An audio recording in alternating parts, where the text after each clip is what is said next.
বিভূতিভূষণ বন্দ্যোপাধ্যায়ের আরণ্যক উপন্যাসটা তোমাদের নিশ্চয়ই মনে আছে, যেখানে অরণ্যের মানুষদের জীবনযাত্রা দেখানো হয়েছিল।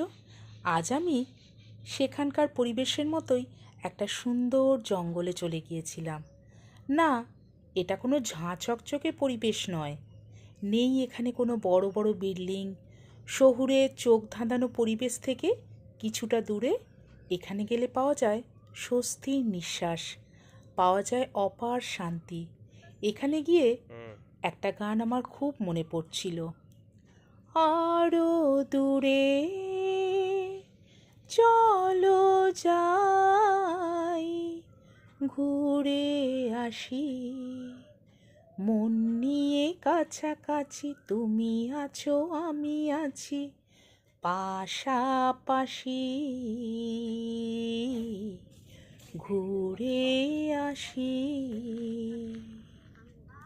এই দেখো, চারিদিকে গাছে ভর্তি, আর এইরকম একটা পরিবেশে গেলে মনটা একেবারে পবিত্র সুন্দর হয়ে যায়। গেলে পাওয়া যায় এখানে অপার শান্তি। কান ধাঁধানো কোনো মিউজিক এখানে পাওয়া যায় না। এখানে গেলে দেখা মেলে প্রকৃতির গুঞ্জন, পাখির আওয়াজ, খোলা হাওয়া, আর ওই কাঠকুড়োতে আসা দু একজন মানুষকে। এত কিছুর মাঝে নিজেকে নূতনভাবে আবিষ্কার করতেই আজ আমি আর আমার হাজব্যান্ড চলে গিয়েছিলাম এই জঙ্গল ভ্রমণ করতে। দেখো, জঙ্গলের মানুষদের কি সুন্দর ওরা কাঠ কাটছে সকালবেলা এসে।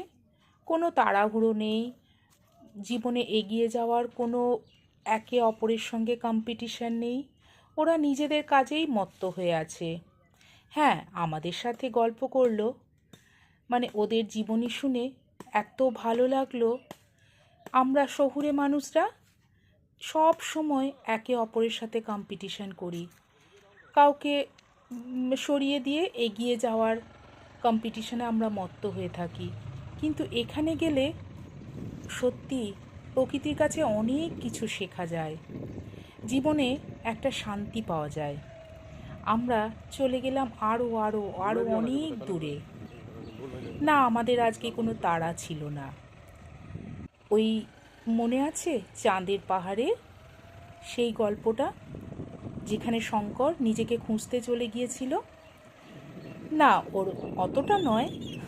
আমরা আজকে চলে গিয়েছিলাম জঙ্গলের মাঝে একটুখানি মনটাকে আরাম দেওয়ার জন্য।